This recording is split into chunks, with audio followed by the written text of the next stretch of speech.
J'ai rencontré le travail d'Essy très récemment, même si en fait il a commencé dans les années 1970. J'ai rencontré ce travail par l'intermédiaire d'une exposition à la galerie Arnaud Lefebvre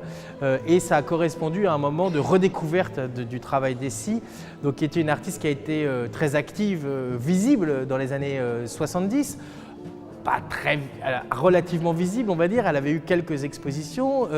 et c'est vrai qu'ensuite son travail a continué, mais sans visibilité, dans une certaine forme de clandestinité. Alors, une clandestinité subie, une clandestinité voulue, un petit peu des deux certainement. Et il se trouve que un peu par hasard, un peu par chance, un peu parce que voilà, ce travail a marqué un certain nombre de personnes, beaucoup plus récemment, c'est-à-dire à partir de 2009-2010, à l'occasion de l'exposition Elle au Centre Pompidou, où une jeune historienne de l'art chargée de recherche, Sonia Rekassens, a redécouvert ce travail et l'a montré dans une exposition au milieu d'autres. Et c'est à ce moment-là que moi j'ai découvert ce travail et que j'ai eu l'idée d'inviter Essy, après l'avoir rencontré, après avoir mesuré à la fois l'étendue du travail, mais aussi son intensité, son intégrité et le fait qu'indéniablement il s'agit d'une artiste importante, même si elle avait travaillé dans une certaine clandestinité, eu très peu de visibilité. En tout cas, j'ai eu l'idée de l'inviter pour rassembler ses œuvres ici, qui est là, je crois, peut-être certainement la plus grande rassemblement de ses œuvres qui a été faite. Beaucoup ont été restaurées d'ailleurs parmi ses œuvres, certaines pour l'occasion de l'exposition, et du coup de montrer un petit peu la diversité de ce travail, de montrer que malgré son caractère répétitif, une répétition qui est aussi de l'ordre de l'obstination aussi, d'une ordre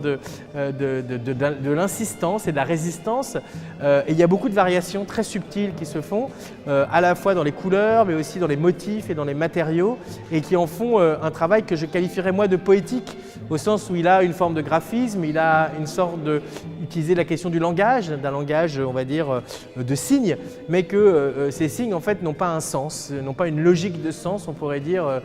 admise ou reconnue, et travaille plutôt sur l'ineffable, travaille sur le mutisme, et finalement touche en fait, par autre chose que le discours et autre chose que le langage, touche quand même, je crois, l'essence, mais aussi l'intelligence. En fait, cette question de la visibilité est une question importante. C'est vrai que cette œuvre, elle est pour moi marquée sous le signe de la disparition, à tout point de vue, à plusieurs points de vue en tout cas. Disparition d'abord parce que cette œuvre a failli physiquement disparaître. Elle s'est accumulée dans l'endroit où vit Essy, très mal conservé. Donc ça porte aussi cette trace ces œuvres portent des traces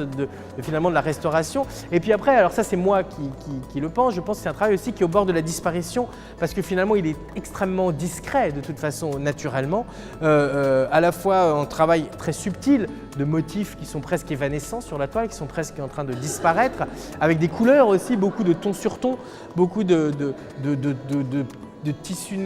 fil noir sur un tissu écru, donc des choses qui sont au bord de l'effacement presque, et puis l'effacement aussi d'une artiste qui appartient aussi à une génération et aussi à un certain type d'idéologie qui a lutté aussi, qui s'est mis un petit peu contre on va dire la notion d'auteur, la notion de style, la notion de l'affirmation, donc qui étaient aussi des travaux qui étaient beaucoup plus généreux, mais aussi qui étaient beaucoup plus insidieux peut-être et qui se développaient de manière beaucoup moins manifeste ou autoritaire que d'autres travaux.